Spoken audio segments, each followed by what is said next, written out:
Are you ready for some good news? Though God is complete in and of Himself, your worship of Him adds to His joy. You can bless the Lord. Here's today's text from Psalm 103, verse 1.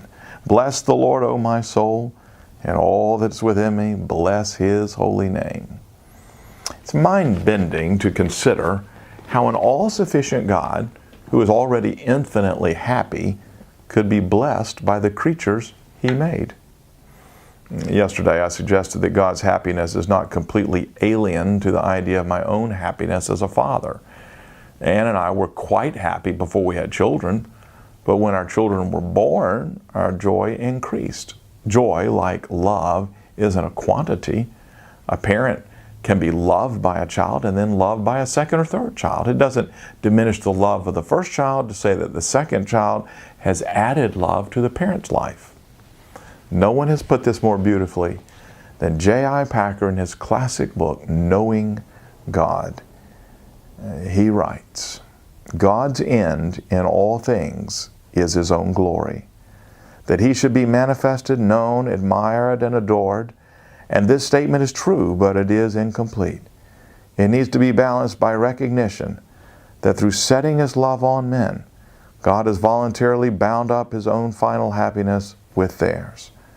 It follows, he continues writing, from the very nature of these relationships, that God's happiness will not be complete till all His beloved ones are finally out of trouble. God was happy without man before man was made. He would have continued happy had He simply destroyed man after man had sinned.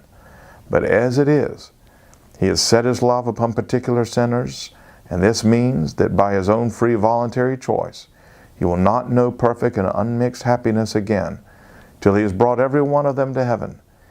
He has, in effect, resolved that henceforth for all eternity, His happiness shall be conditional upon ours. Thus God saves, not only for His own glory, but also for His own gladness. And he continues, this goes far to explain why there is joy, God's own joy, in the presence of angels when a sinner repents, and why there will be exceeding joy when God sets us faultless at the last day in His own holy presence. The thought passes understanding and almost beggars belief, but there is no doubt, according to the Scripture, that such is the love of God.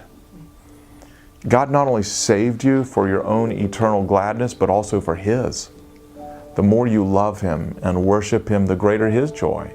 It's hard to imagine increasing the delight of a perfect God, but your praise and love for God blesses Him. Amazing, but that's the gospel.